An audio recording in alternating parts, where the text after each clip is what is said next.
Coming up next on Arizona Horizon, we'll look at how nonprofits measure social effectiveness. Also tonight, learn about a new program that connects artists with communities. And we'll hear from the local author of a new book designed to help with early literacy. Those stories next on Arizona Horizon. Arizona Horizon is made possible by contributions from the Friends of Eight, members of your Arizona PBS station. Thank you. Good evening and welcome to Arizona Horizon. I'm Ted Simons. Phoenix bus drivers protested today outside City Hall. Over 600 union members used the demonstration as a warning over a possible bus strike that would hit some of Phoenix's busiest routes by the end of the week. Talks between the bus drivers and the company that runs those routes for the city have been going on since April, with the union expected to reject a final offer tomorrow. If so, and if that final offer is indeed final, a strike could occur as early as Friday.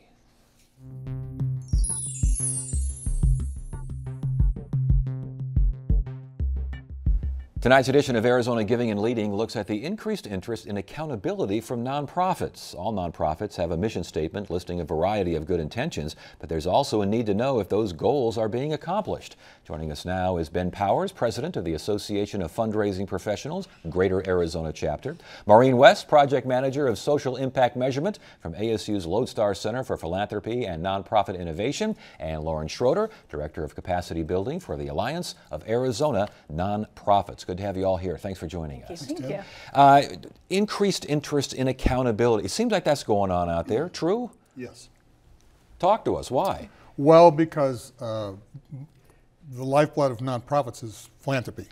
So there's lots of money being passed between donors and receivers, and people want to know the money's being well spent. The increased donations from business leaders especially, but from all around, that is a factor, isn't it? Yes, in fact, there's a lot of pressure on nonprofits to be accountable. There's pressure, or there's interest from funders, there's interest from even the clients want to know that the work is successful. Funders, board members, everyone wants to know that there's a good return on investment. Is this similar to the for-profit world, or more similar to the for-profit world than it may have been in the past? I mean, I think so. I think the demand is there from the everyday philanthropist, so the donor that might give once to the bigger donors. But it's also on the nonprofits themselves. The nonprofits want to be accountable and they want to meet their missions. And so they're looking at this impact on themselves as well. Are we making the difference that we want to be making? Because ultimately they're passionate people. Indeed, and as far as evidence that proves a nonprofit is effective, what kind of metrics are out there? Well, every nonprofit has a mission and a vision, and it should lay out exactly what they want to see in the world and how they're going to make that happen. And do they do that? I mean, at the end of the day, do they measure against what they set out to do? We want to feed so many people. We want to educate so many people. We want to have so many art shows. We want to do whatever. Did we do it? Yeah. Did we do it efficiently? And when you measure in that light, clarity of objectives got to be key, doesn't it? Absolutely. You really have to understand your mission.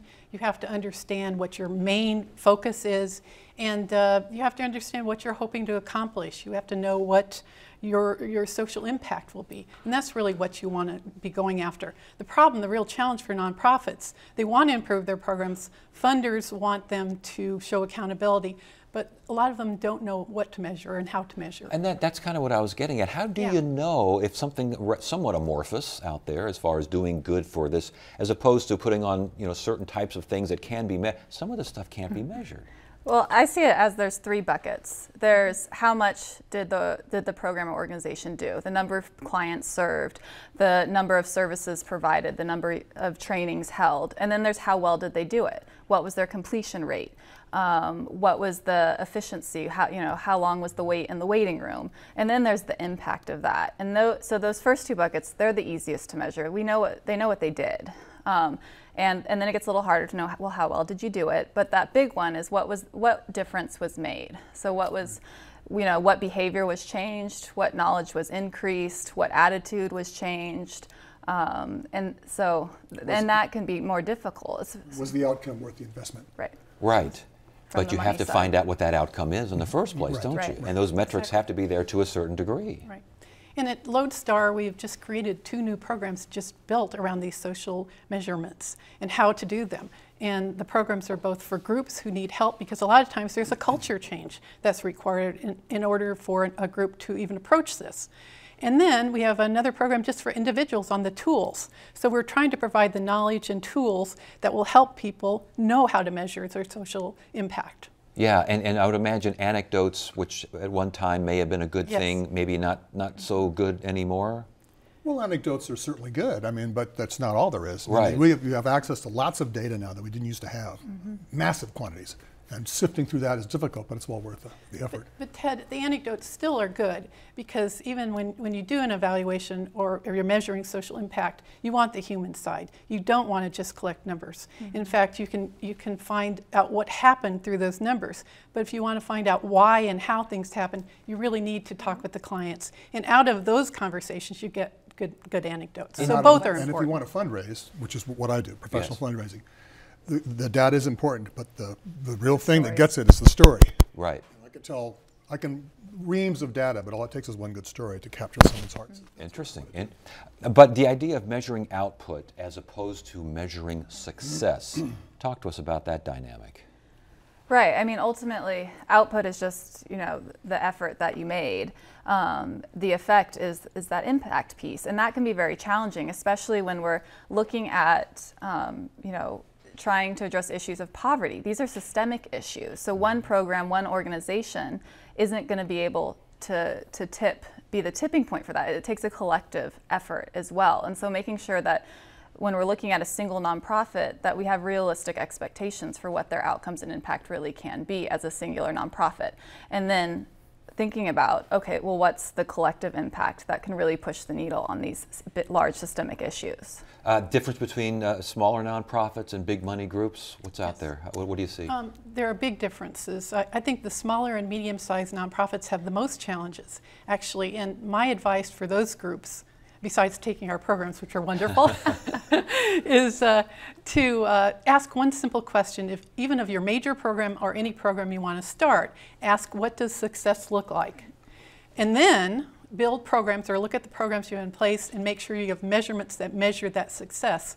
One problem with too many mid-sized and small nonprofits is they aren't measuring the right things, and they're not using the data that they're collecting. Our approach is that you should only collect data that you're going to use. Are you seeing that out there where folks are showing you numbers and you're saying that's nice, but what about this? Well, what's the story here? What is it that's going to make a donor say, I'll take my resources and make them yours? Yeah. What might that happen? So again, as we mentioned with success, it's not about numbers only, it's about successful numbers. Correct. And another problem I think that the smaller nonprofits have is there's so many that are duplicating services. Oh, interesting. Yeah, and are they aware of that, or are they aware of that? And well, how many are there now? There are 20,000 plus nonprofits in the state of Arizona. So, and before we go then, last question.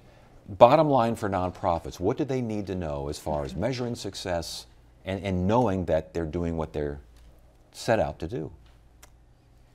I think they need more education, and that's what our center, obviously the ASU Lodestar Center, provides education, and we're here for them for knowledge and to provide the tools. Agree? Sure. Yes. Okay. Yes. Well, I guess we'll stop it right there then. Good to have you all here. Thanks for joining. We appreciate it. Thank you.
We want to hear from you. Submit your questions, comments, and concerns via email at arizonahorizon@asu.edu.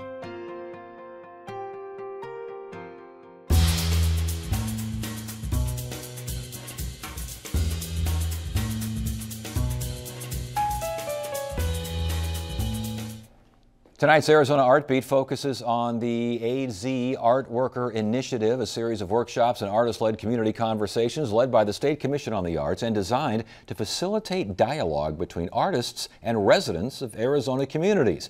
Here with more is Cassandra Hernandez, Artist Program Coordinator for the Arizona Commission on the Arts, and Douglas artist M. Janae Sanchez. Good to have you both here. Thanks for joining us.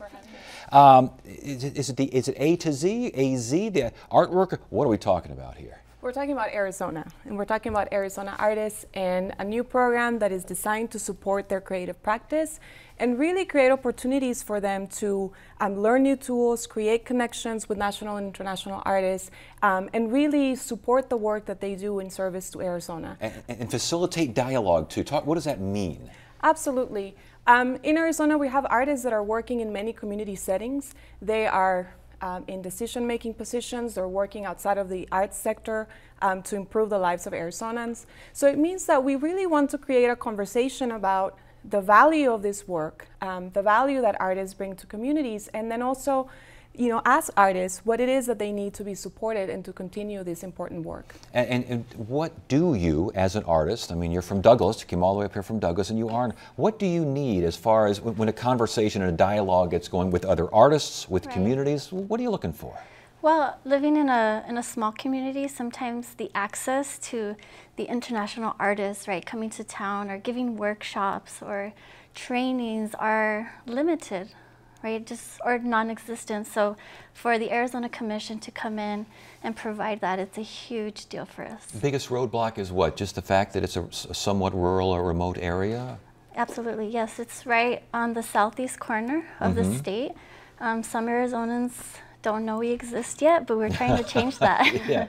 Well, a long-time Arizonans know you're down there, right by the border. This sounds like it's, in many ways, professional development for artists. It is, but what is also very unique, I think, about AZ Art Worker is that we have a phenomenal partnership with two Arizona State University initiatives. We're working with ASU Art Museum's International Artist Residency Program, and we're also working with Performance in the Borderlands. And both initiatives bring some of the most incredible contemporary artists who are really working at the front lines of art. And so, you know, there's a unique opportunity to create engagements, trainings, conversations, community events to engage the work of these artists with the kinds of questions that Arizona artists are asking. Well, Janae's right here. I'll ask her in a second. But you tell me, for an artist like Janae in Douglas, what can help her? What can assist her? I mean, art is a very personal thing, but it also needs a little bit of a sense of community. What can help her? Absolutely, and we've been in conversation with Janae and the artists that are organizing a movement in Douglas to create a binational arts community. And we've asked them this very same question, and we hear a desire to have more opportunities to network with other artists, with people outside of the arts sector, to learn new tools, build different capacities, and then also, you know, to creatively express and be able to do their work in community settings and in connection to community needs and desires. Sounds like something that would interest you? Absolutely, yes, absolutely. It's just it's been a true gift to have an arts organization of, you know, this Arizona Commission on the Arts come to us. You know, usually with those types of relationships, artists have to write long grants and it's a process, but it was great just to create the relationship and create this movement. Is there entrepreneurial training as well that goes on with these programs? Yes, there definitely are. I think Cassandra can speak more about that in terms of ASU's involvement and PAVE. But you as an artist, you want to get your art out there. Absolutely. You want to make it successful and get it seen and heard and have an audience. Are those things listed as well? Yes, there are tools as far as, you know, CV building, sales, ways to sell and marketing. They're also providing those types of tools to us. Indeed. I mean, sales and marketing, not necessarily what artists are all that interested in at the get-go, but they better be interested in it if they want to keep doing their art. Well, it's the key to a sustainable art practice, and we're very fortunate to be partnering with ASU's PAVE program in arts entrepreneurship, as Janae mentioned, and they've created some phenomenal tools that help artists develop the business side of their creative practice. So we're going to do intensive workshops. We're going to be providing artists with digital tools that can help, support the very important business component of art making. What kind of response are you getting from artists on this? We've been getting a very excited response. I think it's time in Arizona to have larger conversations about the work that is happening here, about the role of artists in society, and then also think about how institutions can invest differently in response to the changing needs of artists. And artists are hungry for connections, they're hungry for interesting conversations, for engaging in community problems and providing creative solutions. So AZ Art Worker is a very innovative partnership and program that I think understands the different needs that artists have. And as far as artists that you know, artists that you work with, collaborate with, or just even are aware of down in Douglas and in southeastern Arizona, are they excited about this? Do they have questions? Are they a little concerned? Maybe question? What's going on? Yes, well, the great thing is that Cassandra and her team have been in Douglas a few times, and they've provided workshops to actually explain and go through the steps of what is going to happen, and they will have a presence in Douglas for a whole year. Artists we're almost taken back. We're still letting it sink in as far as what's about to happen and the access we're going to get with the international artists, and especially the tools that they're going to provide and the trainings, because that is something that we have to develop. So initially maybe some skepticism, but that's fading away a little bit? Oh, absolutely. Yeah. If you meet Cassandra. Yeah, indeed. So, last question. What do you want artists, what do you want residents to take from all this? Well, the first key message is that we're going to be piloting AZ Art Worker in 3 Arizona communities this year. So we're going to be in Douglas working with Janae and other artists there. We're also going to be in Tucson partnering with the Tucson Pima Arts Council to present programs, and then also in Phoenix. And really it's about again, creating different connections, different opportunities for conversations that can expand from Arizona to go nationally and internationally, and then also showcasing the important work that artists are doing in our communities. All right, very good. Good discussion. Good to have you both here. Thanks for joining us. Thank you.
Research shows that early exposure to reading can help develop a child's vocabulary and reading skills. One local author has a new book with that goal in mind. ABCs with Joni and Lola is aimed at helping kids begin to read, learn the ABCs, and to teach them how to take care of a pet. Kim Bruck joins us now to discuss her new book. Welcome to Arizona Horizon. Thank you very much for having me. Well, it's a very fun little book. What age group is targeted here? It's really for younger toddlers, kindergarten, first, second. There's no set age group because anybody can learn from it, and it can help youngsters who are learning to read also. And is this different from other early readers? How? Well, what we've done is we've taken a little bit of a twist, as you mentioned. Instead of just having a book about teaching them the ABCs, we try to educate more than that. So that's where I think older kids also can enjoy it. In that it teaches a child about caring for a pet. Yes. You know, everybody wants a dog, but then they get it and don't realize that you have to walk it and brush their hair. But it also teaches you a little bit about the Basset Hound breed itself. Yeah, too. you're big in Basset Hounds, aren't you? Yes, I used to run the Basset Rescue locally. Well, so. Joni and Lola are both Basset Hounds, and starting with the letter A, I mean, it's interesting when I see a book that teaches kids how to read or tries to get them on the read. The letter A isn't even a word. What's going on here, Kim? Like we said, we want to make it fun. Reading, I think, has to be fun to engage children today. And so aroo to you is when a Basset talks to you, they aroo. You know, they have that howl, that unique way of communicating. And so every letter of the alphabet now goes on to have some aspect of really taking care of and being involved with a pet, a Basset Hound in this case, Joni and Lola. Right, a Basset Hound, it could be any type of breed that they want to go out and adopt or purchase. You know, some things like H is for hair, you know, brushing their hair, taking them to the veterinarian. And B is for belly rubs. Yes, B is for belly rubs. I think any dog likes Yes. belly rubs. So again, it doesn't have to be directed towards the actual. And the illustrations here, I mean, that's when you're dealing with kids this age, they got to grab them. It's got to work. You know, I am so blessed. Kathy Brady is the illustrator. She is also local, and she just did a phenomenal job at capturing the dogs. And Joni and Lola are actually our Bassets that passed away this year, so it was their namesake. Well, I'm sorry to hear that, but they certainly have quite the legacy here. I mean, Yes, they do. That's good for them. Why'd you write this book? Originally, I did it because I'm like, oh, wouldn't it be fun to write a book? And then as I started thinking of ideas, I wanted to be able to give back to the communities. So all the proceeds from the book are actually going to nonprofits that work with children and or animals. Oh, that's nice. So I'm looking to partner with nonprofits and work with them on giving back to their organization. So it stemmed from learning to helping educate children about caring for an animal and then giving back. And as far as an inspiration now, no, you know, even writing an ABC book for little toddlers, you must have looked at a few before, or maybe Dr. What kind of inspiration did you have? You know, I don't have kids, but I love kids. I have a lot of friends that have kids. I had nieces growing up, and I loved reading to them. You know, and then when they got to the age where they could read, I loved having them read to me too. So it just comes from seeing how children evolve through a book, how they learn through a book, and how a book can be used to teach them so many things. And that sets the stage for their future. It really does. When the book was first put out and you had a chance to see kids with the book, I mean, it has to be feeling so good to watch these kids page through I mean, keeping a kid's attention these days is tough. It is. And if they're paying attention to your book, that's a good feeling. Yes. Yes, and it was cute. A friend of mine bought 2 books, one for herself and one for her niece, and they were reading it, and she said, okay, read the other one. She goes, but it's the same. She goes, I don't care, read the other one. Yeah. And you know, it gets lost a little bit. Early childhood literacy, it's a big deal, and if you can capture their attention by way of an animal, a Basset Hound, or whatever, it's important. Right. They say that in research, you have to start at a very young age, and from baby on, you should be reading to them. They hear everything. They're absorbing everything that you're saying. So it's really important to start reading right away. And how long has the book been out? Actually, 2 weeks. 2 weeks. Hot off the press. What kind of reaction so far? Have you heard anything? Well, we had a launch party, sold over 80 books at the launch party, and actually did a fundraiser for Gabriel's Angels that I serve on the board for. Oh, yes. So. We've talked about Gabriel's Angels on this program before. Yeah. So where do you go from here? I mean, this is fun, and it's a good starting point. I mean, can you do ABCs in a different direction? Something with Basset Hounds in a different direction? You know, a couple people have said you should do one on each breed to educate the breeds. So there's been a couple of ideas. Actually, what I really want to do now is work with schools and go out and read to the children, maybe bring in an animal with at the point, you know, to come with me, but just to be able to go out and read to the kids and share the stories. And I was going to say, you could probably bring a Basset Hound and do every single letter of the alphabet, but watch out for aroo. Goodness gracious, you'll tear the whole building down with the Basset Hound screaming like that. Yes, indeed. Well, congratulations on the book. It sounds like a lot of fun and very rewarding, again, especially when you see a little person just reading that. It must be it is. really great. It is. Congratulations. Thanks for joining us. Thank you so much.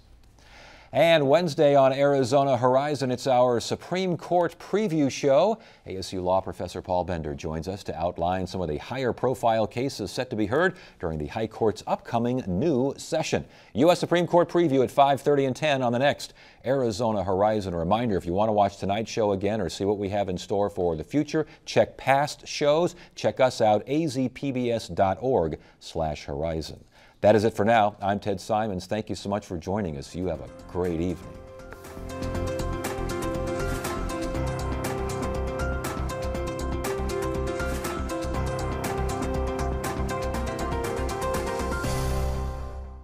Arizona Horizon is made possible by contributions from the Friends of 8, members of your Arizona PBS station. Thank you. Virginia G. Piper Charitable Trust. Committed to changing lives and strengthening community through investments in nonprofits and strategic initiatives. More information at pipertrust.org. Arizona Artbeat is made possible in part by the Flynn Foundation, supporting the advancement of arts and culture in Arizona.